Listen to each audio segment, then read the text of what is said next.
But the moment you crack acquisitions, you will hit 100K a month. Slow, boom, 100K. Oh, we got 11 million views here. Oh, by the way, yeah, I have like 300,000 followers on TikTok, blah, blah, blah. Bro, 10K a month is so easy though. Like you probably accidentally make 10K a month. Oops. 10K. Oops. 10K a month. We got a $50,000 payment from like one client. Our most like rock bottom moment ended up being our best month. Everyone is just copying and pasting. They're like, I'm not at 10K a month. All right, guys, we got a crazy video for you guys today. We're going to break down how Tony Lee and Austin Crispell partnered up and scaled all the way to $130,000 last month with zero ad spend. So these guys are hitting $130,000 within a 30-day time period without investing into ads at all. And with that in mind, welcome back. How's it going? Thanks for having us. Absolutely. So when you guys were here last, Austin, I know you were at like 40 to 50K. Tony, you were at like 17K with auto detailing. So yeah. Tell us what happened. How did you guys partner up, and then ultimately how did you guys scale to 100K a month? Like what was the strategy? What were the learning lessons? Let's dive deep. And I think one of the big things that I want to do today, instead of like sharing your story and all that, like I want to get into the nitty gritty, the specifics, the tactics, the strategies, and add a lot of fucking value. Yeah, bro, I got it. So me and Austin, we first met in this fucking room, actually, in the exact like scenario. So basically, you invited on a podcast. So basically, back in March, Joel was like, "You should come out to Denver for 1 month." I was like, "Okay, bet, fuck it." I was here for 1 month, and then you brought on a couple guests, and Austin was one of them, right? Yeah. And at that point, I was at like 10 to 15K a month, fluctuating in that range with my detailing agency, and he was at like 40 to 50K. Yeah, I think it was at like 30 to 40 at that point, actually. Yeah, 30 to 40. Pretty sure we put 50 on the title though in the video, but besides the point. So I was at like 10 to 15, and you know, we talk, right? And then me and Austin, we stay in touch because apparently Austin was asking me for advice on how to grow. Yeah. The way I built my agency is it was just a content agency, and we made videos that went viral for people. I had a really good product. I was terrible at sales. I didn't know how to do sales. I didn't know how to like run an agency. But Tony, I noticed that he was a really quick learner because he started his agency, and within like 90 days, right, you got to 17K a month? 87, yeah. 87. So within 3 months with zero like business experience before that, he got to 17K a month. Yeah. So from that, I could tell he was a quick learner, and he knew more about sales than I did because he did it. And he wanted to do more sales than you did. Yeah. I wanted to grow my agency. So then did you guys just talk and were like, let's partner up? Like right after you guys met here? So what happened is when I was here, we were sitting at this desk before we like did the podcast. I think Joel was doing something, and we were all just sitting on this couch, and I was like asking Tony tips on sales. I was showing him my sales process. I was like, look, this is what we're doing. Like what would you improve from here? And he basically gave me like 3 to 5 bullet points, some things I should do, like get a setter, call back these people like within this amount of time, just like basic sales tips. And we implemented those, and then a month later we like grew the business. They went from like 30 to like 55, 60 in a month. And that's why Austin hit me back up. We stayed in touch the whole time. He was like, yo, like the tips that you gave me work. Yeah, well, a month later we were in Miami for the Rise event with Joel. And then I asked Tony for more advice. He gave me more advice. For those of you guys that don't know, Rise Mastermind, it's our elite level mastermind for more advanced agencies. So we've got, obviously my courses are free for anyone that wants to start an agency. Then we've got Agency Lab, which is our coaching program to help you scale to 7 figures. And then we've got Rise Mastermind, which is for like an inner circle, pretty much. Well, I call it the 100K a month fast track. So like you don't have to be at 7 figures. You have to be doing at least 6 figures. And the idea is that we'll help you scale faster with more support, more access to me. You get a one-on-one call with me, and so on and so forth. Sure, yeah. So I met back up with Tony in Miami a month later. I was like, hey, Tony, like this is the stuff you told me to do. I did that stuff. We grew the business by like 10 to 20K a month. What other tips do you have for me? And then he gave me some more tips, and then I started implementing them. And then like a month after that, I think I was just like, yo, you should just partner up. And I think what got him to partner up was when we were in Miami. I was trying to convince him the whole time. I was like, "Yo, you should." You partner said, "Yo, up." detailing sucks." Yeah, I was like, "Why are you doing auto detailing? This shit sucks. Like, what? The max amount of money you're gonna make per month is like what, like $200,000?" And I just kept like, Probably not even. yeah, Maybe. Actually, No, you can crush with any crush, niche. You can crush any Yeah. niche for sure. But I said it was gonna be like a lot harder for his agency to grow than it would be for mine. yeah. It was more just match made in heaven because Yeah, yeah. you had perfect product, great service delivery, a high ticket niche, which is great, and plenty of lead flow, but you don't want to do any sales. You don't want to build a sales team. And then Tony's like, "Yo, I want to build a sales team. I want to do sales." Yeah. We can talk about how that also changed and the way we do things later. But yeah, that's pretty much how it happened. We'll partner up like the end of April, and I flew out to Santa Cruz, actually, where Austin lives. So I flew out there for like a week, and we implemented like everything. We make a new funnel, a new thank you page, new sales process, new script, find a setter, hire a new one. Everything was like changed from A to Z, and we went from like April we did 47 or 50K, and May is when we hit 100K. We doubled the business in like 30 days, and we were like, damn, it worked. I was like, fuck. That's crazy. So- yeah, I remember you texted me, "Yo, I hit 100K." And then I think you were like 12K away. Yeah, You're like, yeah. "Yo, Joel, you want to become a client?" We're trying to sell Joel, and then Joel's like, bro, that's fake. I'm not doing it. Yeah, I was But- like, I only want to. It's only gonna. I mean, I guess I could become a client. Yeah. At first, I was like, At first, I was like, "Yo, I'm gonna squeeze the juice out of these guys and make them work for me for like a whole year." Yeah. For 12K. Bro, that's but I was like, you know what? I want to see them earn it, and then you guys crushed it. it was last minute too. We hit it like 10:30 p.m. Like last day of the month, we were like 9K away, and I popped like an arrow. I was just fucking on the phone dialing. Fucking, we were going crazy, bro. Like we literally cracked out like a 9K day last day to hit 100K. Wow, that's wild. So So this was back in May, back in May, and then yes. your best month so far is 130K. yeah, which is last month. Wow. And then a lot of people, you know, when I first posted that you hit 100K a month, some people were like, "That's fake because you guys partnered up." And I'm like, what the fuck? Have you heard of M&A, mergers and acquisitions? Like big companies merge all the time. It's like, does it not count if two airlines merge and now they're, you know, a few $1 billion wealthier? No, it's not how it works. Of course it counts. It counts. So Like I have a business partner, like for example, with Agency Lab, when Sergio, my business partner, and I met up, we were at like 100K a month, and then we scaled to 700K a month together. Does it not count because he wasn't there at the beginning? yeah, I mean, Sorry, Sergio, doesn't count. some people are just not smart, which is fine. Like most people are not smart. I mean, like that's though. Like if the people above me will never hate, only the people below me will hate for me. Like, you know what I'm saying? So like, That's very true, man. At the end of the day, it doesn't really care. Like you, obviously, you're above where we are right now. Everyone who's above is like, Dude, of it's a course you're normal like, thing, it's so, a right? good, So- it's a great strategic decision. Yeah. Hey, you know what? I want to focus on sales. I found a guy that has amazing service delivery, high ticket product, plenty of lead flow. Why don't we come together and then we could scale way faster? yeah, for sure. I do want to say this though. I think there's a lot of people who partner up with others prematurely, and they really shouldn't partner at all. Like people who have the same skill sets really shouldn't be partnering, because then it's like, how is the division of labor going to work? I think when you first started out, you shouldn't partner because you don't know what you're good at until. Because then when I first started, funny thing, I thought I hated sales, but I was shit at it. Yeah, I remember. Because I was shit at selling, so I thought I hated sales. But eventually, I got to the point where like, oh wait, I actually like selling a lot. Or like So- content. I used to think that I sucked at content, Yeah. and then now everyone's like, "Oh, how do you do content?" So it's like you don't know what you're good at until you actually like do a lot. So when you're first starting out, I mean I know you partner from the beginning, and it worked out for you. So Yeah, I think it just depends, but I think the big takeaway is like, from my perspective, you guys truly did hit 100K a month fair and square, and I think Yeah. it's actually smart that you guys partnered up. You might have not hit it if you didn't partner up. no, for sure. Like know? if we didn't partner up, it would. I mean, we would hit it for sure. Like, but it would have been a lot slower. So, you know, I don't know.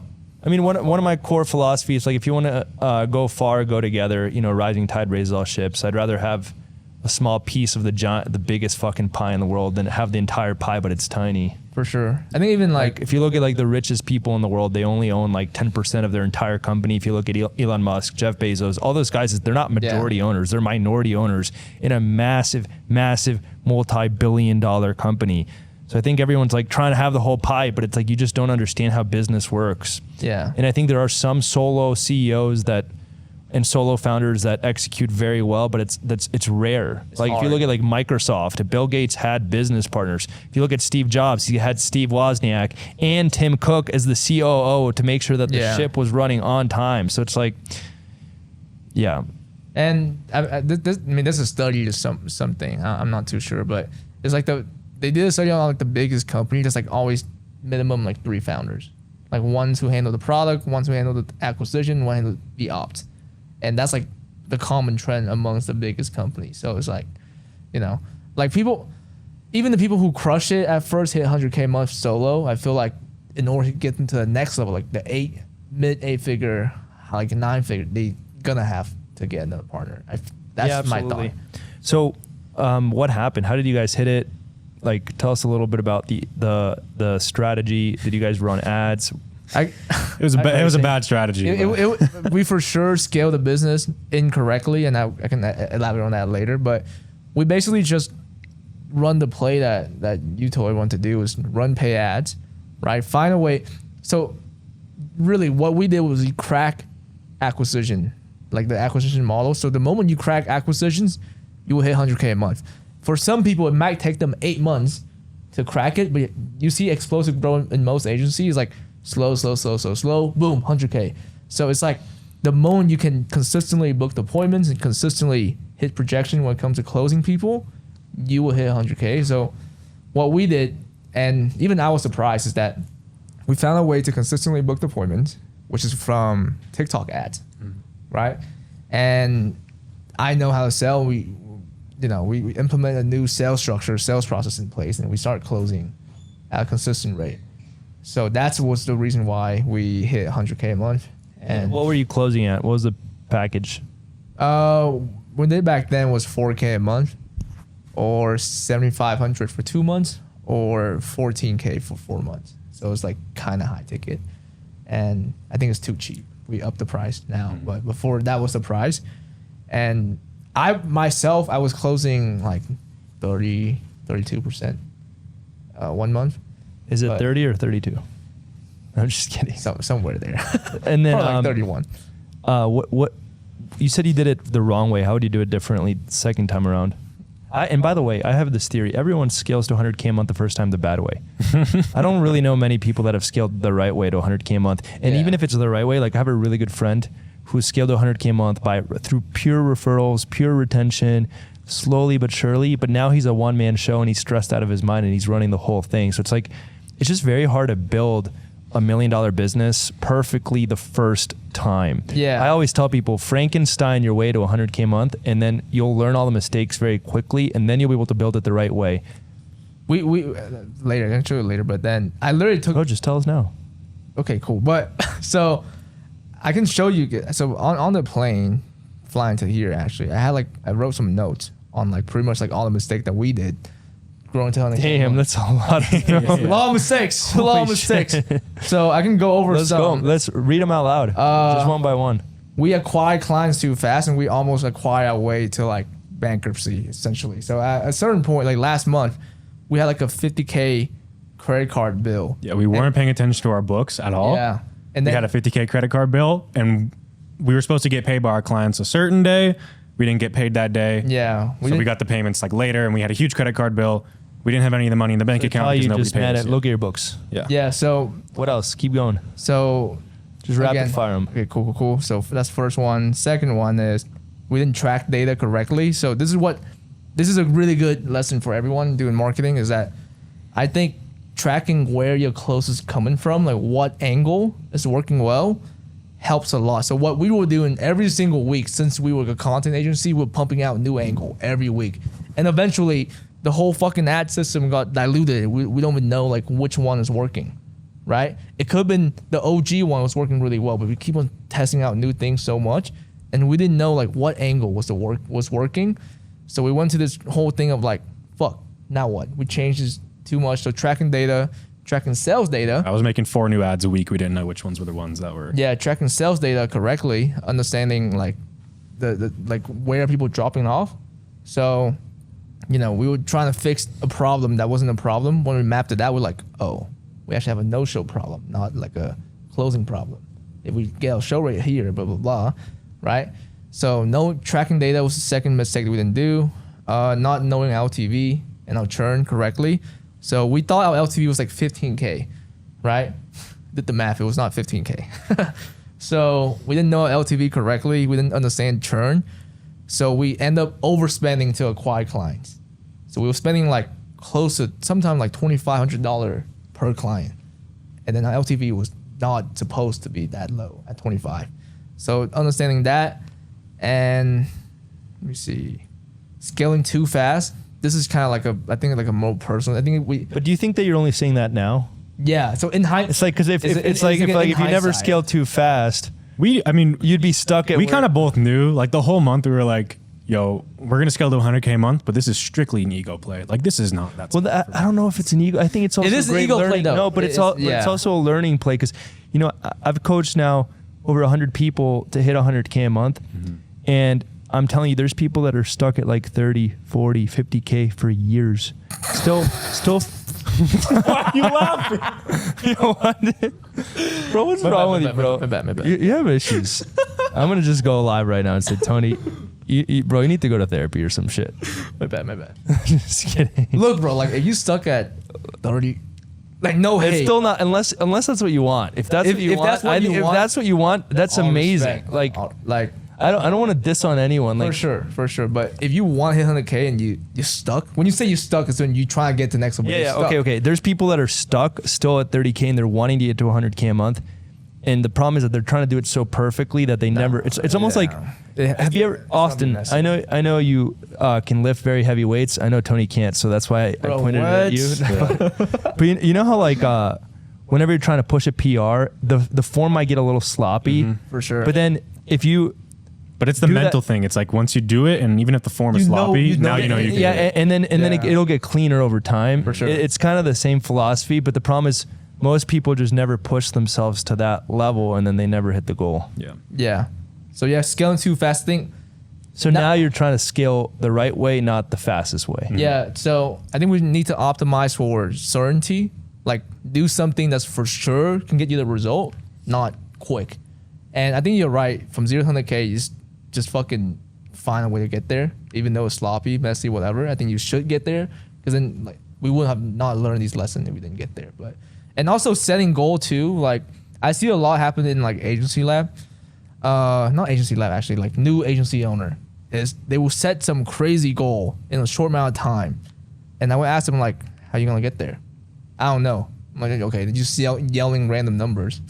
To fulfill your ego, right? So like I'm gonna hit 25K in the next 30 days. And you're at 0. You're at 0K, like bro. Like let's shoot for one client closed. Yeah, like that's a certain goal. Yeah, so because I think certainty builds confidence for sure. And I think like if you set unrealistic goals and you never hit them, then you're the type of person that says they're gonna do something and never does it. Yeah.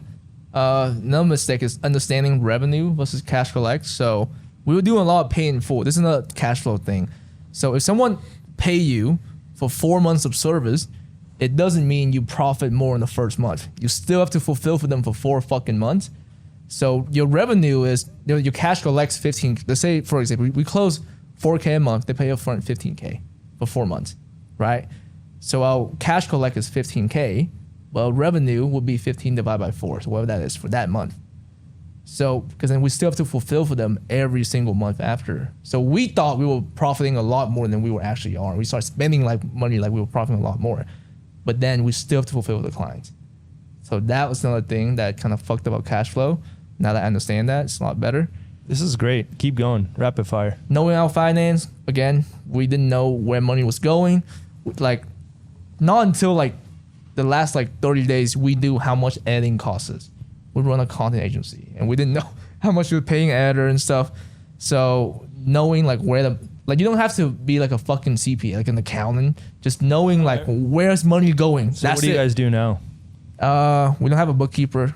You know, so you learned the lesson. We know where the money's going now. We don't have a professional bookkeeper yet, but at least we know where it's going. At least like now, bro. Like we use QuickBooks. We see there. Okay, yeah. so you can We track. check the bank account actively. We check. One of the things that I started doing that might be beneficial for other people out there, once we crossed over $1 million, many years ago, I was like, shit, we don't have a clear insight on how much money we're making, what our revenue is, what our expenses are. So now every single Monday I get a report on last 7 days expenses, revenue and profit, last That's 14 good. days and That's last good. 30 days and then month to date. So you can essentially see exactly where we're at. And then you start to see patterns. On the 15th, you pay out the team members. There's going to be a big expense bill. Don't worry if the profit has gone down, shit like that. Yeah. Next thing is thinking too short term. This is a simple one. I think if you only focus on the short term strategy, your business won't last long, right? Like for you went from pay ads to branding. Now you have like an asset. You have something that will last forever. So I think 2024, we're gonna focus more on like long term marketing strategy, long term, like do things that actually compounds and not just like one off, right? You spend money on ads, you get back client, but then with branding, it compounds. So the more video you make, the more views you will get per month. The more clients you like focus on things that actually compounds, like making the product better. That compounds, you get more referral, blah blah blah. So you probably get what I'm saying. Spending way too much money. We were fucking paying for coaching, whatever. If it's like there's a 1% chance that it can help the business, we'll pay it, which is probably not smart. But Yeah, you're a big believer in coaching though. So where's that balance? I think there's a time and a place. I think there's a time and a place. I think since we didn't know our numbers and how much money we were actually like profiting for the month, we thought that we had this excess amount of money, like let's just go spend it on coaching, which is good in theory, but we didn't know what we were actually profiting. So like we collected the paid in fulls and then we paid for a crazy amount of coaching. And then the next month we had to fulfill for those clients. Do you think it's just more about being strategic about it? Yeah, I think when you're starting out, you better get a fucking coach. okay, if you you're have starting so out, much, you have so much to learn. Yeah. Look, I'm gonna look straight to the camera. If you're starting out in an agency, for example, pay for a fucking coach.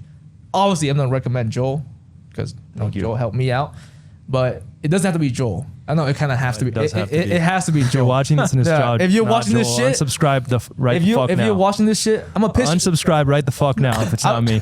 I'm a pitch right now. If you're watching this shit, in Agency Lab, join Agency Lab, since it gives you the perspective of it's to give you a different perspective, right? So this is what I like to do on sales call for clients. It's called like a perspective reframe. So I'll do like an island analogy. I'm gonna do it right now to you, right? Oh shit! Put me on the island. Hopefully it's not that kind of island. Right. So you can imagine someone on an island, right? An island's surrounded by water. There's someone's on that island, right? All of his decision making process is based on the fact that he's on an island surrounded by water, right? But on the other side, there's someone's on the top of the mountains. His decision making process is completely different. There's more input, right? So for example, like when I first started out compared to you, your decision making process, your perspective is different. But what most people do is they want to get to that mountains, right? But so they want to climb the mountain. Yeah, but they keep circling the island. But they're still on the sand. Yeah, they keep circling the island, expecting a different result. So there's kind of three things you have to tick off to actually get to the mountain. First of all, you believe the mountain is there. You have to know that you can do more, which I did. I believe there's more to do. Secondly, you have to pick a direction. Like I was saying, pick a coaching program. And lastly is actually take the first step. You could drown. You could go off the island and drown. But at least now you have a different perspective. So you always have to put yourself in the best position possible to get the perspective that you want in order to get to the next level. So that's why I pay for coaching. So if you're not paying for coaching, I think it's been, I can't say that word.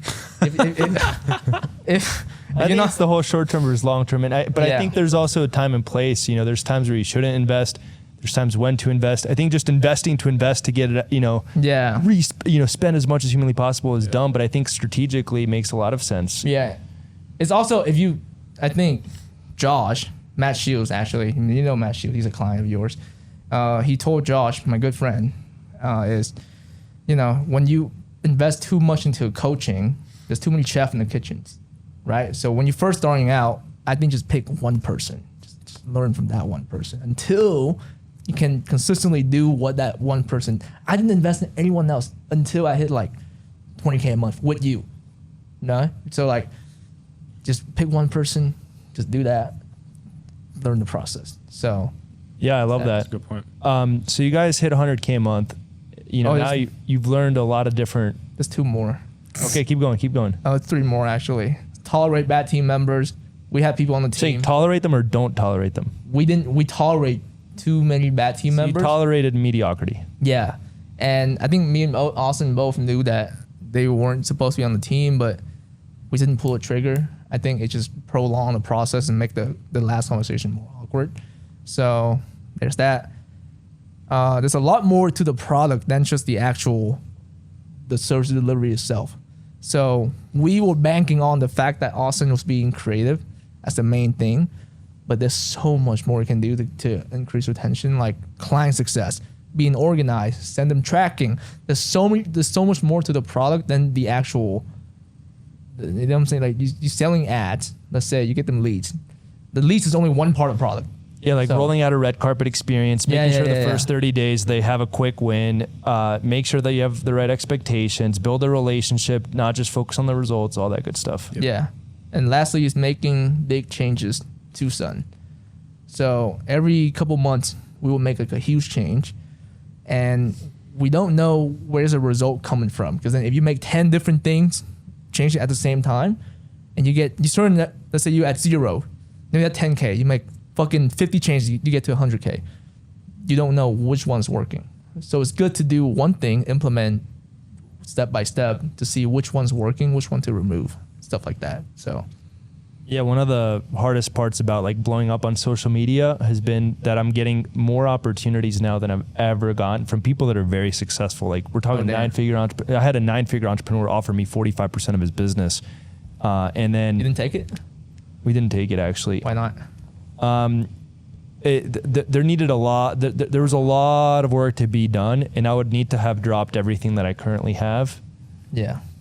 to build someone else's dream. And it just felt like I was not betting on myself and my potential, even though it was, again, short-term better play, not a long-term better play. Yeah, for sure. It would have required all of me. If it was just like a come in on a consulting role, that would have been amazing. But it was, hey, come in and build the business that they're building out. Yeah. And they were building a new business. So he's a 9-figure entrepreneur, but this business was at 0. So it would require too much. But anyways, one of the things that it's fucked me up on is having all the options has made it where we have more shiny object syndrome now than we did when we were starting out. So now something that we're trying to do every quarter is called Focus and Simplify, where we go through everything and we're like, what can we actually take out? That's smart. And actually it happened today before the podcast. We had a meeting for an hour, me, Sergio, leadership team, and we literally scrapped 2 of our products. Like, Damn. just simplify. We're like this because we had a lower end product, and then we had a mid-tier. mid-tier, and we were like, just get rid of it. Damn. That's crazy.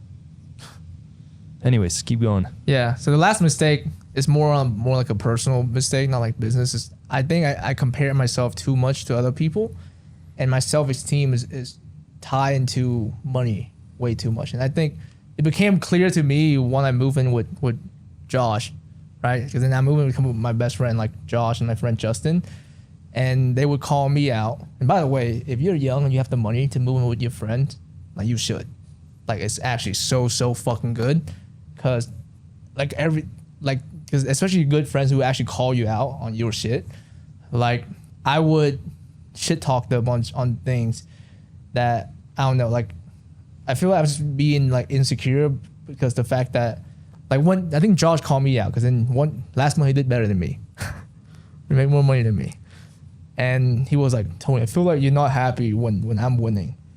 Like you should be. Like we're a group. Like if I win, you all like the group wins, not just I win. And we won this whole argument, and I took some time to think about it. It's like, oh yeah, I think that's just I'm just being insecure. Like, That's a good friend. So yeah, it is, bro. Like I'm That's extremely dope, grateful. honestly. So being close, living with your friends who actually, We'll talk more about that. Why do you think that more people why do you think so many people are comparing themselves online? And I think like when we first had that podcast, I was trying to get you to see this, but you weren't quite there. Yeah. I think living with two people who constantly remind you when they're like, why aren't you happy for me? That hits home, you know? Yeah, for sure. It was right after the gym. So like our testosterone was all high. So we started arguing and shit. So, but that's literally what the conversation was about. I think people compare themselves to other people since I think for me at least is that it's hard for me to accept my own, I guess like my own defects and my own success. So I have to go out there looking at other people to validate it, right? So if I feel like shit, I would be like, oh, but I'm doing better than this guy. Fuck him, right? And that's so bad.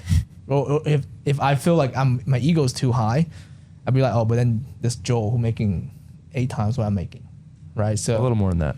A little more than that. So it's like I always find other people to validate to like regulate my feelings, which I think is not good. Like you have to be able to regulate yourself. So that's kind of how I see it. I think 2024, I want to be able to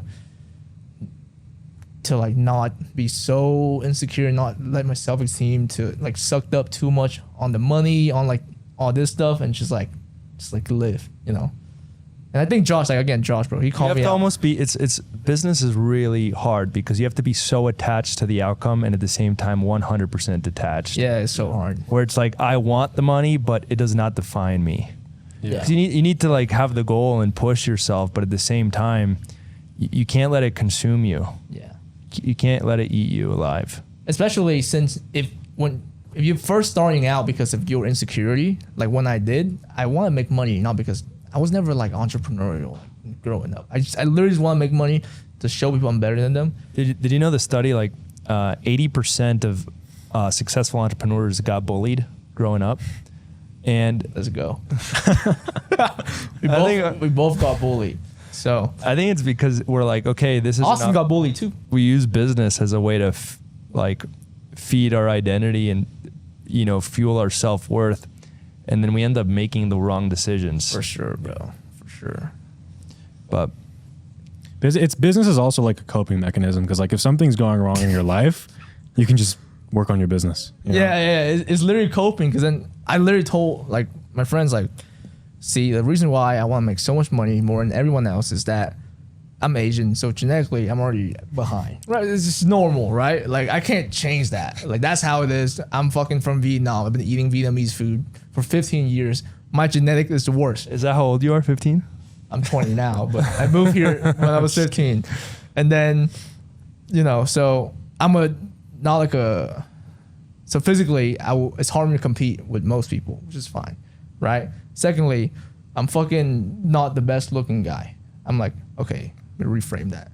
I'm decent looking. I'm not like crazy looking. You know, there's like good looking and there's like decent looking. Then there's like normal looking. Then there's like ugly. If you're ugly, you fuck. Like if I look like shit, I wouldn't do content. I might just do like SMA, run ads, no content. So, but I'm like okay looking. I'm like I don't look insanely good, but I don't look bad to the point where you look at me, you're like, damn, that's being honest. I'm being honest. Like when you see an ugly ass motherfucker, you be like, that's an ugly ass motherfucker. You know what I'm saying? When you see a good looking guy, I'm like, damn, it's a good looking guy. I'm like in between. You look at me, there's no judgment. It's like, right? So I know those two things are hard to change. The one thing I can change is how much money I make. So it's like it's just like, but that fuel is good. Yeah. But it's like, how do you use that fuel to the point where it doesn't fuck up your friendships, right? And now you're looking down at your friends when they're winning. Yeah. You know, that's the catch. So yeah. So it's been good living with two other guys and have them call out on my thing. And we keep each other accountable. I think if you have the money, for sure, find a friend group, move in together, work out together, live together. And I think that's probably one of the fastest way to grow when you're young. So let's turn it to Austin. How did you guys scale to 100K a month? And what were your biggest lessons? Maybe the first time around and then now the second time, like where I guess now you're hitting 130K a month. Better, right? And we scaled to 100K a month with volume. So I think the way we want to do it now is just less volume but charge more money, because I've noticed, like, even for myself personally, like being the creative brains behind everything, if I'm dealing with 26 different clients, my creativity is diluted between 26 different people, as opposed to if we just have 5 to 10 clients who are paying us 4 to 5 times more the amount of money, then I can just focus all my creativity on those handful of clients, and then their results are better. I'm less stressed. And like, cause I know, like, even for myself, I haven't been able to focus on my own social media like heavily for the past couple months, like while we were building this, and just cause my creativity is drained working on everyone else's accounts. So it's just doing less volume for more money is really what we're trying to do now. Yeah, for sure. I think that's the play. Essentially, Joel is hosting an Agency Lab event in November in Miami. Friday, November 17th in Miami. Friday, November 17th in Miami at a fucking nice venue. And me and Austin are one of the speakers. So I told Joel, I can prove to you I can sell 20 tickets by just my face. So this is why I'm doing this commercial right now. If you guys want to hear me speak, breaking down like how we went from 0 to 100K a month in like 9 months or whatever, blah, blah, blah, all the cool stuff. Hopped in. There's also like a shit ton more speaker, right? It's not just me. And we got Jared Curry and Matt Shields. We got Sergio Tavares. We got Josh Rivera. Yeah, we got Josh Rivera. We got Let's see who else we got. Amin Gaddy. We got Amin Gaddy and Alex Ivanov, who went from 0 to 100K a month in 30 days. They're going to break down the ads, the scripts, the systems, the fulfillment. I want you guys to share the back end shit, the things that people don't see. How do you guys fulfill? What is your sales script? What is your offer? What are the ads? I want people to see the behind the scenes. Matt's going to break down with Jared how they scaled the state AI to 293K a month. And Josh is going to do an entire breakdown on how he scaled to 130K a month and his entire sales process. So it's on November 17th in Miami. Links below. And then the pricing is $599 for one ticket. That being said, if you go with a few friends and you buy a 3-pack, you get one free. So I think it's like $17.97 for 3 tickets, and then it goes down to $450 per ticket. And by the way, how much money do you think I'm making on this event? $0. $0. And I didn't even ask you. No, for real. I'm not making any money. So we essentially calculated how much it would cost to run this event. It's going to be like 30 to 40K. And then we reverse engineered how much we would have to charge to break even. So this is not a 501c3. It's not a nonprofit. It's not a charity. So I'm not going to be like just going into the red. For sure. But we wanted to make it as affordable as humanly possible to give you guys to come, to give you guys a chance to come and meet us, learn from the speakers, get to shake their hand. And one of our core. Not even that. Here's the thing. So you like go into these events. You not only learn from the speakers, but you can meet one person that could completely like change your life forever. So for example, I met Josh a year ago at the Miami event, first time ever, and now we Agency Lab. Yeah, for Agency Lab, and we live together now in Miami fucking apartment. And you met Austin through our inner circle. Inner circle. So going to the events will not only you can learn a lot, but also you might just meet that one person that will completely change your life trajectory forever. And again, I wanted to make it as affordable as humanly possible, while also not losing money, just to give you guys a chance to really level up your environment, get to meet us live in the flesh, and spend a day with us. So yeah, that's pretty much it. Plus, if you buy a ticket, you also get access to a free meetup the day before. So if you buy a ticket, you also get access to a free meetup the day before. And possibly the Agency Lab after party at my apartment. Oh, shit. If you're cool. But well, are you going to be like rating people? Yeah, so if you're a guy, it's going to be a little bit harder, but there's not a lot of girls in the agency space. Tony's going to be severely disappointed. But yeah, this also might be an after party. So that's Well, that's not included in the ticket. That's up to Tony and whatever he wants to do. But it's going to be pretty amazing. Again, we're trying to make it as affordable as humanly possible for you guys. $599 per ticket. If you buy a 3-pack, you get one free. It goes down to $450 for a ticket. Chance to meet me, Tony, Austin, Josh, Sergio, Matt Shields, Jared Curry, Amin Gaddy, Alex Ivanov, who scaled 0 to 100K a month in 30 days. And you get to see all the behind the scenes shit that you normally don't get to see. okay, So cool. You think you'll get 20 tickets? We better get 20 tickets. Yeah, because we have a bet going on. We have a bet going on. And essentially, so. if Tony doesn't do this, Damn, he doesn't. You guys will have to see at the event. Yeah, you will see it. There's a top secret surprise, and if he doesn't do this, he's not getting the top secret surprise. See, I don't even know about the top secret surprise, but we will see. We'll see. All right, back to the 100K a month video. So Austin, what were your biggest lessons going to 100K a month, and then now that you guys are at 130K a month with zero ad spend, what are the biggest things that you're doing now, and so on and so forth?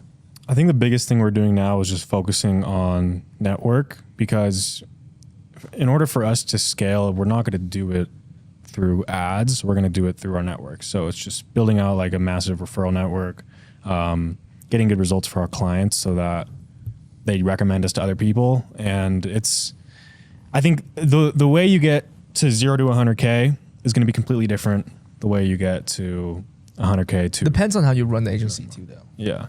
So. Well, tell me more. What are your thoughts? So the way we run our agency, and Tony, you could pitch in a little bit here because you know this more better than I do, but we are super like custom tailored. So like when we get a client, it's all custom work. It's not plug and play like normal like lead gen agencies where they sign a client and then they just put them in like they do Facebook ads for them and all that. Like we have to literally do a deep dive into them, into who they are, into their business. We have to do a social media audit. We have to scripts. Yeah, do all that stuff, script it, film it, edit it. Like it's a lot more labor intensive on our side. So we had to learn a lot of things on the way, and I think like remember the thing you were saying about like boutique and So I learned from Eddie Malouf. There's like two type of agencies, like the mill model, which is like high volume Cookie cutter. Yeah, and the fulfillment is cookie cutter. So the more hands-on the fulfillment is, the less it is about acquisition. So if you run like the model that Joel teaches is like high volume, right? Just cookie cutter fulfillment and just. I mean, I teach. Actually, the things that I teach can apply to either. I think it's just it's nuanced. It's like for sure. It just depends on your specific niche, your market, your business. Like if you're working with a real estate agent, it's going to be very different than selling to a dentist. Yeah. Or selling to an auto detailer. So the more hands-on your fulfillment is, the more custom work it is, the less about acquisition it is. The less fulfillment that you need to do per client, the more high volume it is. Well, what we noticed, Austin, what's your like secret sauce on the service delivery? Like, do you really tailor it for each client? Do you take the time to do it? Like, what has allowed you guys to start to shift to getting people crazy results? Yeah, I think I do want to say one of the mistakes I made was I gave away too much power into the creative process. Yeah. I gave away too much of that power like when we had a bunch of clients. So I had other people do the creative direction, stuff like that, and I rarely like looked at it and like revised it.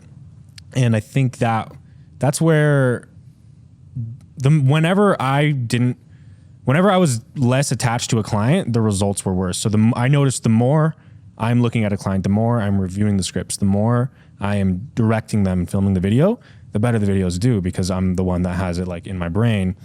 So I'm trying to find out how to do more of that to where we keep the quality. Scale. Yeah, at scale. And I think you're I mean, if you want, I can give you a quick tip. I think like right now you've been focused on how do I get clients really amazing results, and that's been your focus. And I think a better use of your time would be how do I attract the most creative people? Brand, your personal brand. Yeah, that's what I was going to lead into is because if you find it's like if Elon Musk's entire business model is how do I find the smartest people in the world and then give them extremely tough and complicated problems to solve, which if we solve, then we will get paid and make a lot of money. Yeah, going into the next thing with like what I said earlier is how when we brought on a bunch of clients, I was focused less on my personal brand because I was like my creativity was split everywhere. So what I'm going heavy on next is just building out my personal brand so that we can attract the biggest creatives in the world and that we can make the sales process easier. Because what we noticed is when we had people come onto sales calls, some of them were just clueless to what we did. Like they didn't like they thought we like did paid ads. Yeah. Not what we do at all. And the warmer the warmer that your prospects are through your content, the easier it is for them to sell. So like if someone gets onto a sales call with us and they've been watching my videos for 2 years, like they're gonna sell pretty easy. Like even we just onboarded, or we're like looking to hire another creative right now, and he's been watching me for 2 years. Like he's been watching my content for 2 years. So it's really easy for him to buy into the vision. As opposed to someone just coming on and never seeing anything, never hearing you speak. It's like you have to put in more effort to train them. So you guys are shifting to more of a referral only model. Organic. You guys, but how are you planning? So you're going to essentially bring on other really creative people. Mm-hmm. Yeah, I'm gonna be like the top creative, and then I'll have creatives under me. And then we're just gonna bounce off ideas, because like the more creatives you have, and the more you can just sit down and be creative together, the better ideas you can make. Like the Frappuccino wasn't invented by someone high up at Starbucks. It was invented by some other like coffee company with I think it was like a barista or someone who was not high up in the company at all, came up with the idea for the Frappuccino, and then Starbucks bought the rights to it for like $1 billion. And now, not $1 billion. No. They bought the rights for like I think somewhere around like $1 million, but now it makes $1 billion. They didn't buy it for $1 billion. No. But it makes $1 billion a year now. Yeah. Frappuccino. It's a lot of money. Yeah. What would you say were the biggest? Like, what would you say is the number one biggest key to scaling to 100K a month for you? If I'm going to be completely honest, I think the scaling to 100K a month wasn't much on me. I think it was a lot on Tony, because he was handling the sales and acquisition. I was kind of just sitting there and dealing with all the clients we onboarded, and I was just focused on fulfillment. Like I didn't do much. I think the biggest thing from 0 to 100K is acquisition. Would you say then it's just finding the right people to partner with? Like, it's just, I mean, you don't have to, if you're good at acquisition and sales, just focus on that. Cause like the reason why I say it's not a lot of me is because I didn't focus much on sales or acquisition. I just had a partner to do it. But if you know how to do sales and acquisition and you can do fulfillment, you can do it by yourself. Do you feel like the fact that you had a really good product market fit and a unique offer, did that make a difference or not really? I think I don't have enough context, because I really don't know much about the agency space, like especially when I started out. Like I never tried to start a social media marketing agency. I kind of stumbled upon the SMMA world. That's what Tony likes to tell me a lot, because I just You discovered SMMA. Yeah. I had local businesses pay me money to make their social medias, just because I ran my own TikTok pages. I helped some YouTubers make videos. And then I just started offering that to local businesses. And then one day I stumbled upon Joel, and he was like, if you want to make 100K a month, if you make 10K a month with your SMA, you want to make 100K a month, like click here. And then I opted into his ads and did all that. So that's how I like stumbled into the agency space, because before that I had no idea who Joel was. I had no idea who Iman Gotzi or any of these people were. So I really don't know. I kind of I started with product market fit. If you had to start all over again from zero, what would you do? Wait, is it like in like with a content agency, or just anything to get to 10K a month? I guess it doesn't really matter. Just curious your brain on I want to see how you think through you're back at zero. Maybe you could do content agency, sure. I think it all depends on. You're back at zero. How do you build back up? Yeah. To build back up, like the thing I always tell myself is, worst case scenario, I have the skills to know how to make good videos. Like I could always work for some like $1 billion company just as a creative director or some shit and get paid a fucking six-figure salary, or $1 million. Like that's like the worst case scenario that I know can always work out. I don't want it to happen, but like this is a great point, because I love to tell people, if you quit your 9 to 5 to go all in on your business, even if you don't have that crazy success, worst case scenario, you go and find another job. Yeah. Yeah. And now you have more skills. Dude, I made a video like that, and then the comments were like, no, I will never hire an entrepreneur. People are just, but I'm like, stupid. Okay, but if you figure out how to go viral, businesses will fucking hire you. Yeah. I don't give a fuck what anyone. So actually that's really interesting to bring it up, because like I know so many businesses that would hire you. Yeah. If you're like, yo, I need a job, I don't want to do this anymore, I would hire you. Yeah. I'll hire you right now. Something one of our how much? One of our coaches, Matt Ryder, he told us something. He told us something called the Peters principle, where it's basically like you shouldn't internally promote your employees. So if you want, because all the employees you have, if they've started with you from the ground up, they're just going to be a lesser version of you. And that's what was happening with my team, is that I taught them all how to be creative. So they were just lesser versions of me. So there wasn't much like innovation in the company. So like, even if you leave your 9 to 5 and you start up your own business, like you learn all these new skills and then you can go back to another business and with all these new skills be paid a lot more. Because it's like, if you stay in one spot, you're just going to be a lesser version of whoever is teaching you how to do it. So go out and learn how to do it by yourself, learn from another company, learn from a bigger company. And then you'll have way bigger skills to. But that's the worst case scenario though. Like, what's like the normal case scenario? The normal case, dude, I would probably just do what I did, is just go to local businesses, be like, hey, like, pay me $2,000, I'll run your TikTok. Bro, literally, I came with this strategy. Like, if we start from scratch, this is what I would do. Austin, we would cold call businesses, say like, hey, we're gonna make like a local business TikTok page. We do interviews, like Denver businesses. Yeah, and then we call, hey, we're gonna show up. Let me explain the story, because I actually used to do this. This is how I used to get clients. So like, Tony, shut the fuck up. Yeah, you don't know shit, bro. So I partnered with I was making content for this gym, and then someone who worked out of the gym worked at the small business development center for my city. And they hit me up on Instagram. They're like, hey, like, we like your videos. Can you do some stuff for us? I went into there. This government organization ended up paying me $2,000 a month to run their social medias. And then from there, I was like, how can I maximize this to make the most amount of money with my time? So I'm like, okay, here's what I'm gonna do. For this small business development center page, I'm gonna set up interviews with local businesses, and I'm gonna ask them questions about running a business. So I would have a VA. I would have a VA cold call these businesses and then kind of like explain what we do and try to set up like a interview.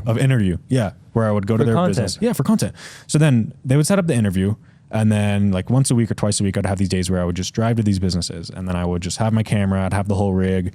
And then they feel special. Yeah. And they'll be like, you're the expert. Yeah. And they're like, oh, what do you guys do? And I'm like, oh, I just the small business development center, they just pay me to run their social medias, because oh yeah, I also do social media for these guys. Oh, we got 11 million views here. Oh, by the way, I have like 300,000 followers on TikTok, blah blah blah. Just stuff like low key bragging, and just showing that like I'm an expert.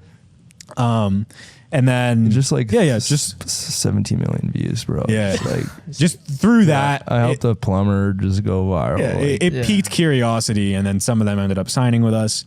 And yeah, all right. So let me recap. You're at 0, and you want to get to 10K a month as fast as possible in smma with an untapped strategy. Yeah. You create a page on TikTok or Instagram or whatever. Yeah, called, and like, the page doesn't even have to get views. Like this page, like you don't even have to ever post these fucking videos. No, yeah, that's how you do. That's how you do. And it's called like Denver business owners or whatever you are, your city business owners. And then you reach out to business and you're like, hey, this is gonna get so saturated. I'd love to interview you for our page. Then they're gonna feel special. They're gonna be like, yeah, please come talk to us. Yeah. And then you're gonna go out there, you're gonna interview them, you're gonna get a few clips. They're gonna be like, oh my God, this was awesome. And you're like, yeah, we also do social media for businesses. If you want to learn more, just let me know. And they're all gonna be like, yeah, for sure. Because you close them. And you're coming in as the authority. Yeah. You're coming in with their permission, and then you can close them on $2K a month to do this for them. And then now you just need 5 clients. Yeah. And it's even better when you have a client that knows that it's like really well connected. So like the gym owner that I ran social media for, like pretty much everyone in the city knew of the gym and they knew of him. So like when I would walk into these businesses to do the interviews, I'd be like, oh yeah, like you know this gym? Oh, we run their social medias. It's like it's not that big of a deal. And then like they'll be like, oh no way, you do stuff. I see their stuff all the time. I love it. Oh yeah, that was me. I came up with all the ideas. You noticed how and then I would just like bring up stories about how clients would like come back to the gym and say how they love the social media so much. Brag. Yeah. Bro, Austin low key Crispell. Austin low key bragging spell. But yeah, I also squat 405. I don't know if that is relevant, but I just gotta let you guys know. It's actually I squat 500. Yeah. Oh, well, that was kind of not low key. Yeah, it's not. That was kind of over the top. But I'm just kidding. Bro, 10K a month is so fucking easy though. Like you can't. Relax. You can't hit 10K a month, bro. I agree and disagree. Look, look.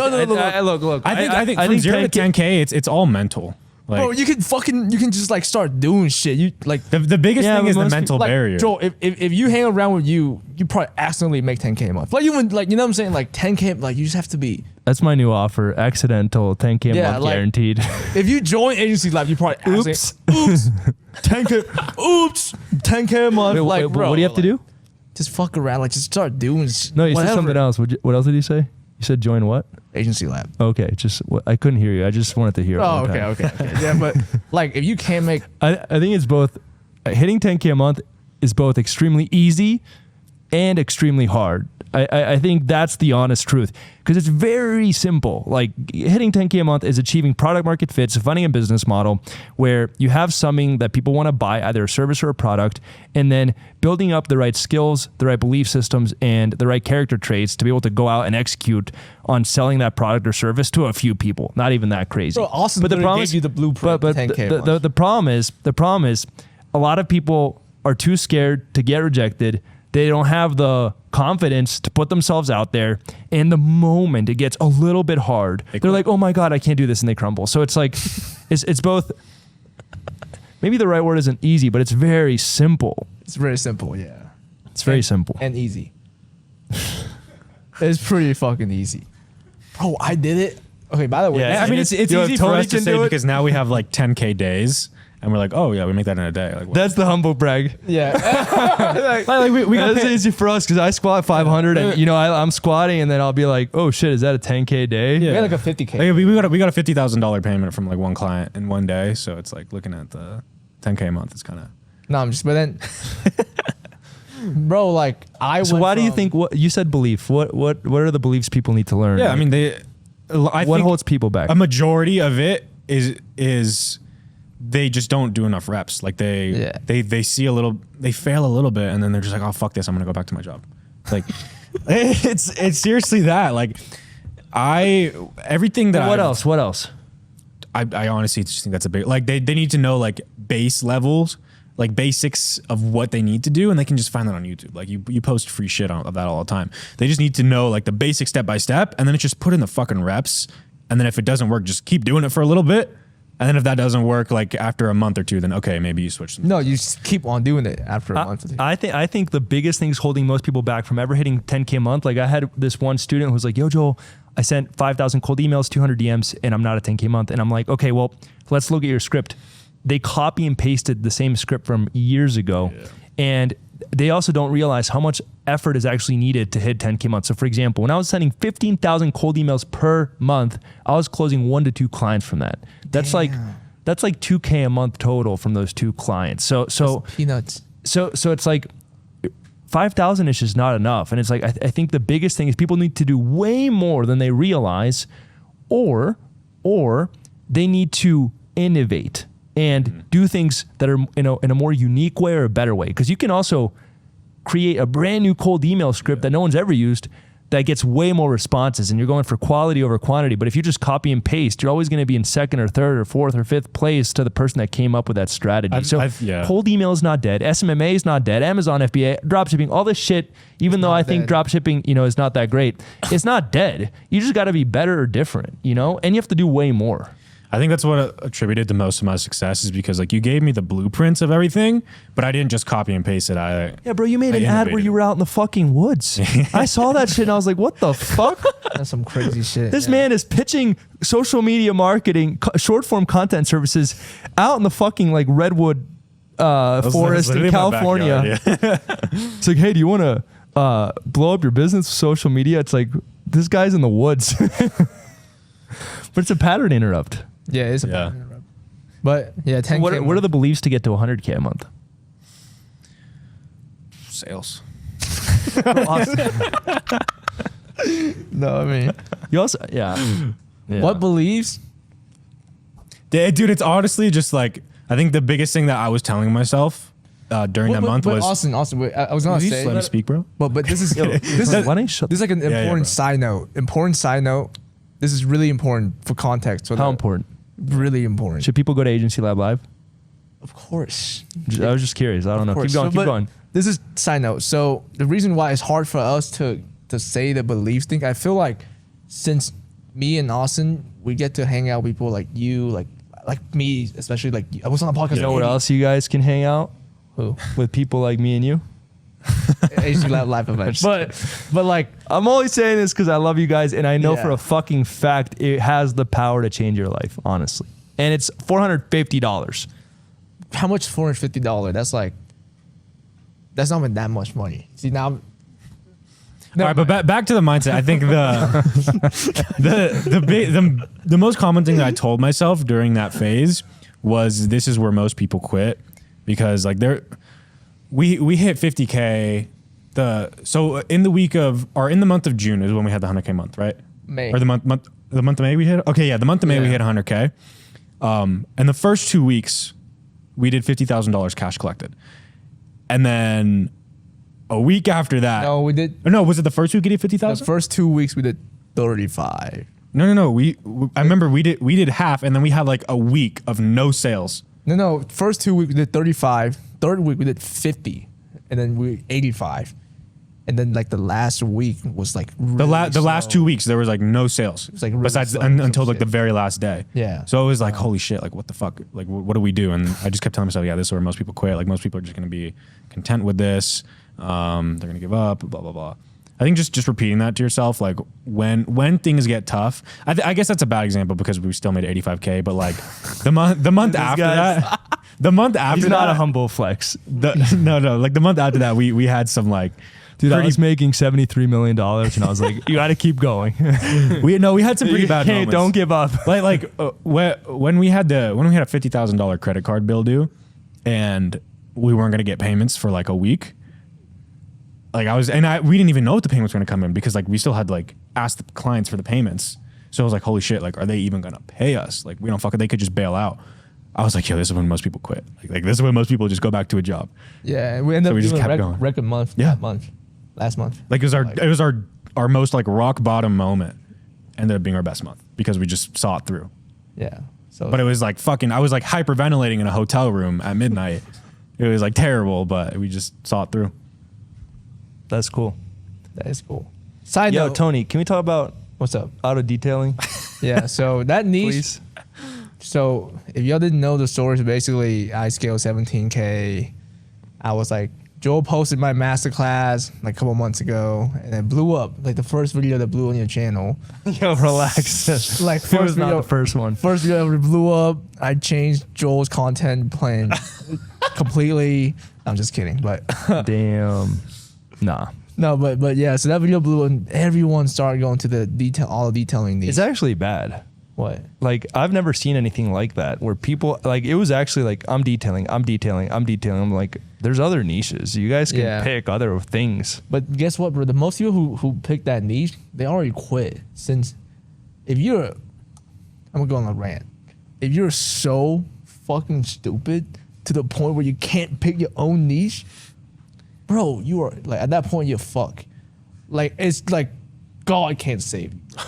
Like I've seen so many people join detailing after 6 months. Oh, I'm at 4K a month. Like, bro, are you fucking? I was gonna say the word again, but I'm not. I can't say it. Are you fucking stupid? Right.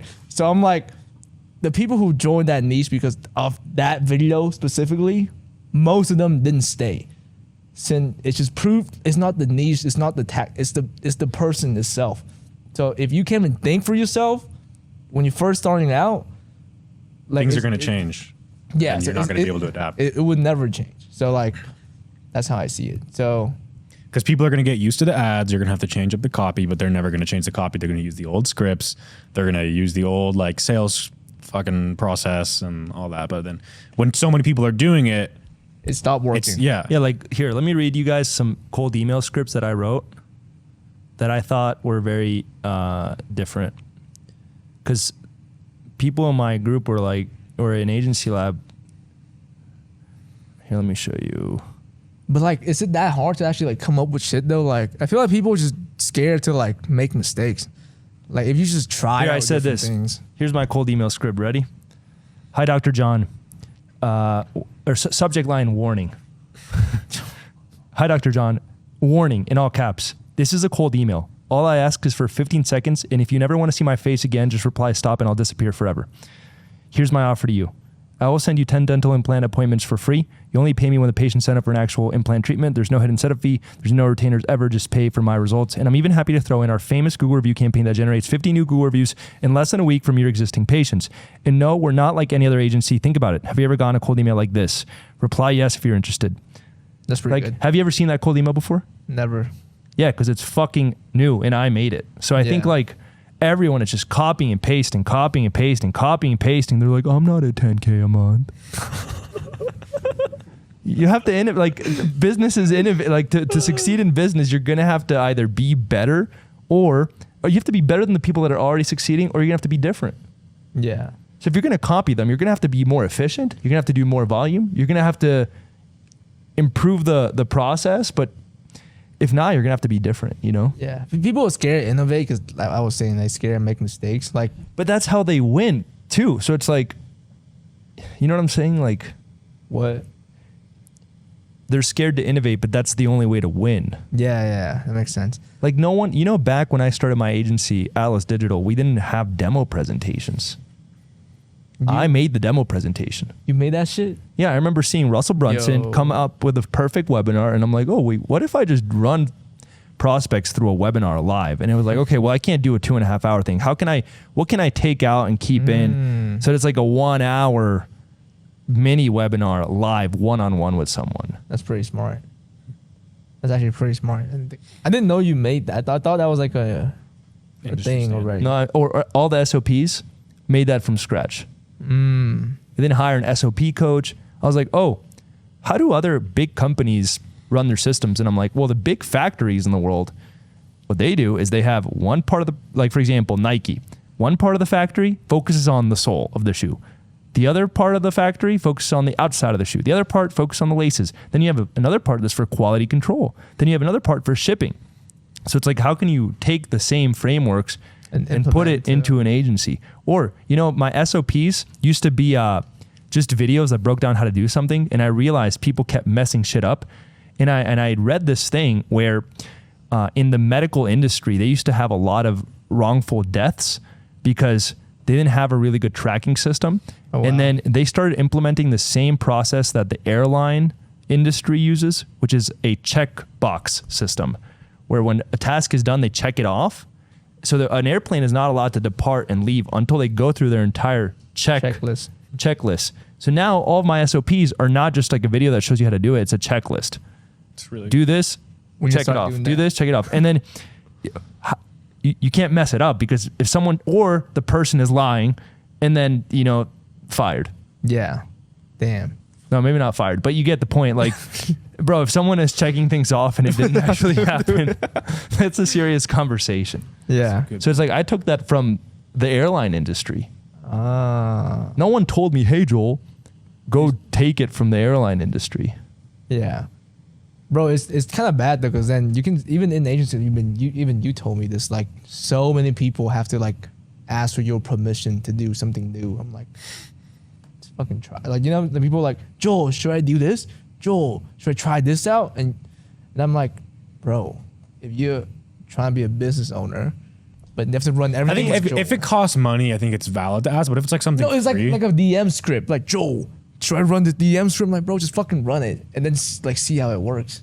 You know, like, Again, I think just most people are so afraid to get Yeah. rejected, so they feel like they need to do it perfectly. And also, like, if you, anyways, I don't want to go into another education rant, but what else you guys got? 100K a month. Any last piece of advice? last piece of advice. Tony, inspire us, bro. I'm trying. Don't let us down. I feel like I've been pretty inspiring the whole time, but okay. What's one piece of advice that I have to give? Is I think I'm gonna give it to young people specifically. If you're old, if you're like Joel, you know, I'm just kidding. But if you're a young guy, like most of the thing you do now, like doesn't really matter since you're so young. So like, be okay with you like not knowing shit. Be okay with you like fucking things up, because sometimes like you can do everything right, but time just takes time. Right? I'm fucking 20. You know, I can fucked up for the next 5 years, and I'm only 25. So like, be okay. Damn, with that's like, when I started my agency, 25.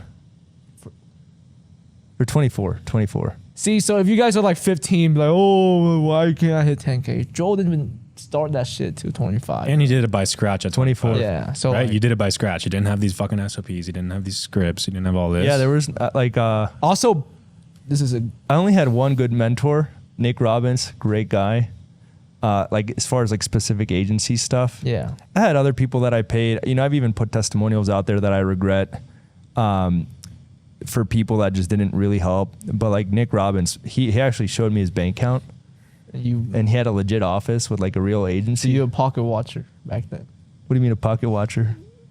You looked at his bank account, watching his pockets. Well, what do you mean? He offered. I was like, oh shit. What happened?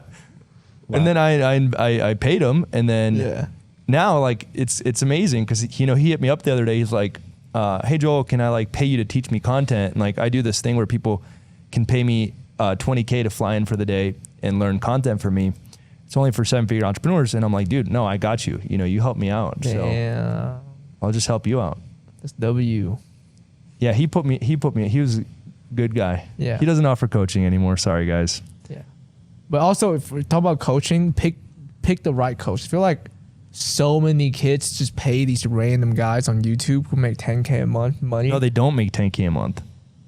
They tell people they make 10K a month, and like, are you? Don't pick the affordable coach. Pick the best coach. An affordable coach can also do more harm than good. They would do more harm than good. Like, there's only 2 people. Like, if I'm trying to lose weight, I'm not going to hire a fat person that's cheaper. You know what I'm saying? Yeah, that's a good point. But there's only 2 people in the agency space that I know of that's legit. Joel being one of them. I'm not pitching the other guy. Fuck that. But so basically Joel Kaplan. No, there are some other good guys. Yeah, so there's some other good guys, but then But there's a lot of, I'll say this, like there's a lot of people that have never built a 7-figure agency, and they're teaching you, even if they're just teaching you how to scale to 10K a month, they don't have the first principles. They're just teaching you from a place of tactics. Yeah. So, anyways, it's sad. Any piece of advice, Austin? Just keep reminding yourself that it's where most people quit. Like that's just the biggest thing. The game doesn't end until you give up. So it's like that's so deep. Bro, that's deep. Like you may look at yourself as a failure, but like at the end of the day, you're still alive, and like someone who's doing like 10 times better than you in business, whereas like a billionaire, like he could literally die any moment. And then it's like, oh, are they really doing better than you? Like, no, they're fucking dead. So like, just like it really only Steve ends. Jobs doing better than you? Hell no, he's dead, bro. Yeah. Like it only ends when you die. So, and like you shouldn't give up just because something goes wrong. You should give up when you die. Like you should be forced into giving up. That's what I think. That's cool, man. I love that mentality. Damn. So Agency Lab Live or okay, so just show up to Agency Lab Live. Okay, I had a guy. There's this guy from Germany. His name's Philip, and me and JR had an event. One of my good friends, JR, and he literally flew all the way from Germany to Atlanta to see you, to come to the event, and now he does multiple 7 figures. Damn. Okay, so find a way to get here, even if you're from India, Pakistan, whatever you're from. I'm gonna be there. Joel's gonna be there. Serge's gonna be. Austin's there. Matt Shields. I know all of you motherfucker watching Matt Shields too. He's gonna be there. Everyone's there. The event's gonna be lit. You might meet someone who might get you a visa, whatever, if you're from India. But the best thing is we're gonna have an after party. Yo, chill. All right, guys. Peace out.